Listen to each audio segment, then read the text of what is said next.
ಕರ್ನಾಟಕದ ಟಿ ನರಸೀಪುರದಲ್ಲಿ ಕಾವೇರಿ, ಕಪಿಲ ಮತ್ತು ಸ್ಫಟಿಕ ಸರೋವರಗಳ ತ್ರಿವೇಣಿ ಸಂಗಮದ ದಡದಲ್ಲಿ ಈ ಪುರಾತನ ಗುಂಜಾಲಕ್ಷ್ಮೀ ನರಸಿಂಹಸ್ವಾಮಿ ದೇವಾಲಯವಿದೆ.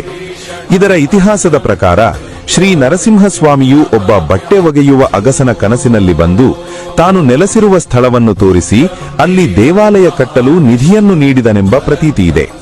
ಈ ಕ್ಷೇತ್ರವು ಕಾಶಿಗಿಂತಲೂ ಒಂದು ಗುಲಗಂಜಿಯಷ್ಟು ಹೆಚ್ಚು ಪವಿತ್ರವೆಂದು ನಂಬಲಾಗಿದ್ದು, ಇದಕ್ಕೆ ಸಾಕ್ಷಿಯಾಗಿ ಇಲ್ಲಿನ ನರಸಿಂಹದೇವರ ವಿಗ್ರಹವು ತನ್ನ ಕೈಯಲ್ಲಿ ಗುಲಗಂಜಿಯನ್ನು ಹಿಡಿದಿದೆ.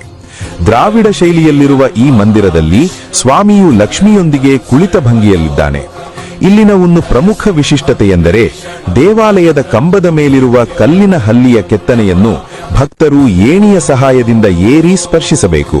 ಹೀಗೆ ಮಾಡುವುದರಿಂದ ದೋಷಗಳು ಮತ್ತು ಪಾಪಗಳು ನಿವಾರಣೆಯಾಗುತ್ತವೆ ಎಂಬ ಬಲವಾದ ನಂಬಿಕೆಯಿದೆ. ಪ್ರತಿ 3 ವರ್ಷಕ್ಕೊಮ್ಮೆ ಇಲ್ಲಿ ಅದ್ಧೂರಿ ಕುಂಭಮೇಳ ಮತ್ತು ರಥೋತ್ಸವ ನಡೆಯುತ್ತದೆ. ಭಕ್ತರು ಇಲ್ಲಿ ತ್ರಿವೇಣಿ ಸಂಗಮದಲ್ಲಿ ಪವಿತ್ರ ಸ್ನಾನ ಮಾಡಿ ಸ್ವಾಮಿಯ ದರ್ಶನ ಪಡೆದು ಹಲ್ಲಿಯನ್ನು ಸ್ಪರ್ಶಿಸುವ ಮೂಲಕ ಧನ್ಯತೆ ಪಡೆಯುತ್ತಾರೆ.